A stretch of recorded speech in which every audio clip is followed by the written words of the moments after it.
Hi, this is Trevor, and it is Sunday, November the 14th, 2014, and welcome back to our weekly Tarot Card Challenge. Generally, I do the videos on Saturdays, and we're a day late today, and that partly is because this time of year, my schedule can really change, and I had a very full day with readings yesterday. It was a lot of fun. I always enjoy seeing people around this time of year that like to kind of check in, maybe when they're visiting from out of town, or just part of their holiday season sort of tradition of coming for a reading. I always find December is my month where I have some of my busiest days and some of my quieter ones, all within that same month. So I generally recommend that you call ahead. That way we're not going to be disappointing you, and we can arrange a time where you can arrive comfortably and be ready for your reading.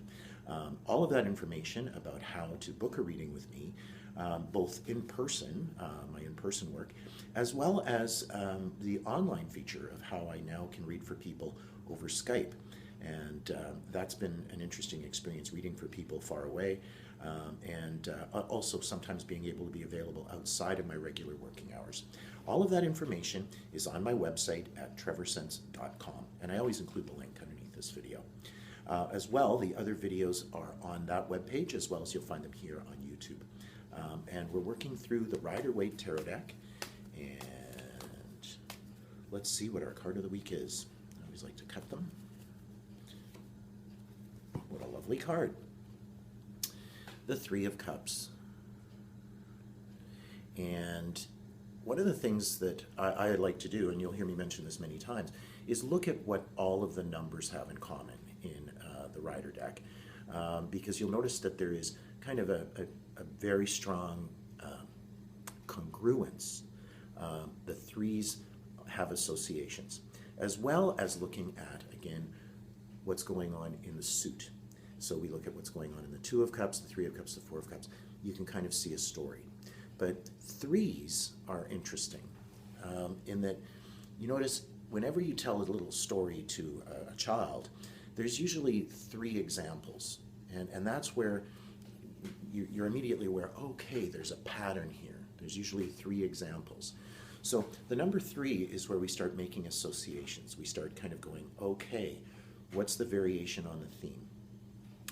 And this card has something quite interesting in it, that there are three female figures, and they're dancing and they're celebrating. And there's this bountiful feeling that's coming through. We see the results of the garden that's coming through around them. And the figure here on this side of the card, she is wearing a smock. And actually it's a maternity smock. And this figure here, she's all in white, which suggests a virgin. And then we have the lady in red. Thinking of Bugs Bunny, the lady in red, the rabbit in red. Well, the lady in red is a powerful, empowered energy, right? And what we're seeing in the card is actually a kind of female trinity. In some traditions, this is the mother, the maiden, and the crone. It is the three aspects of that kind of divine female energy. And them coming together is a kind of a celebration of that life force. To me, it is a card of a kind of sisterly energy, what gets exchanged and what works through in that way. When we look at the threes comparatively, the Three of Pentacles is a fraternal or brotherly energy. And in that card, we have the artisan, the monk, and we have the merchant. And they're all coming together around a building. So there's an emphasis on structure and something that will have a lasting importance. But in the Three of Cups, it is about an energy that kind of gathers and comes together and then disperses. Three very famous sort of sisterly figures that come together are found in Shakespeare's play Macbeth. Right? And there's a lot of superstition revolving around Shakespeare's play. But the three witches in Macbeth say, "When shall we three meet again? When the hurly-burly's done, when the battle's lost and won." So they don't hang out together all the time. It almost gets too powerful. It almost gets too, you could almost get struck by lightning, the energy that comes together. And in more recent stories, a reference I like to think of is John Updike's book, and they made a film of it, called The Witches of Eastwick. And in that film, you had Susan Sarandon, Michelle Pfeiffer, and Cher playing these three sort of sisterly women who come together around life issues, and when they do, this very powerful energy gets incurred. But they kind of find that sometimes they have to be careful about hanging out too much because, wow, that energy is powerful.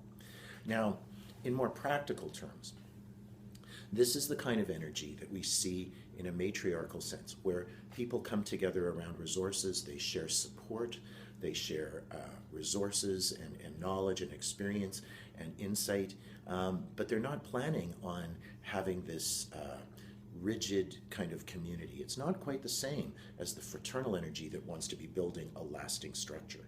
This is about what do we do maybe in a community-based way where we're sharing resources, and where we also want to see some self-sufficiency, where each one kind of goes off and does their own thing.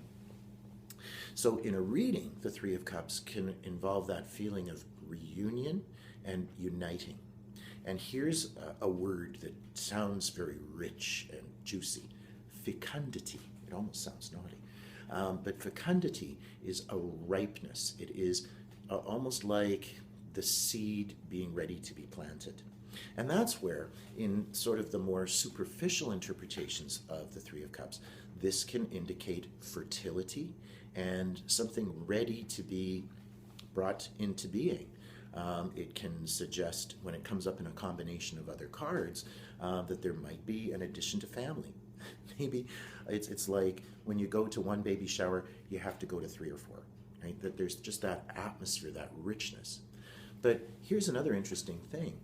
You never know when you're venturing into that which of these energies may be more predominant. Maybe it is the sharing of that crone energy. And nowadays, we see a different kind of image when we think of crone.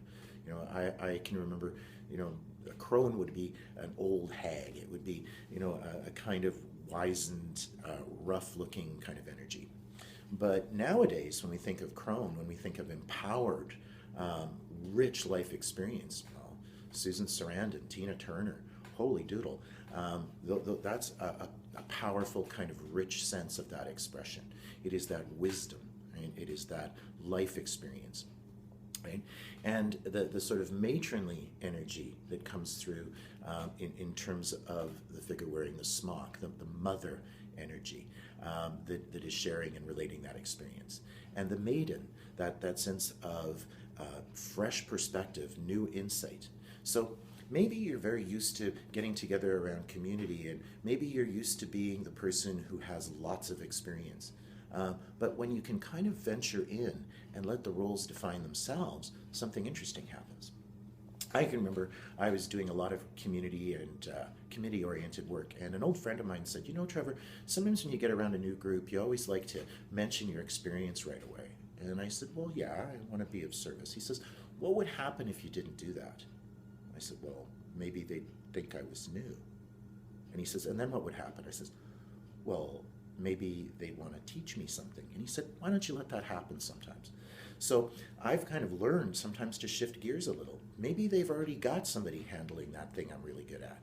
But this is an opportunity to be learning something new.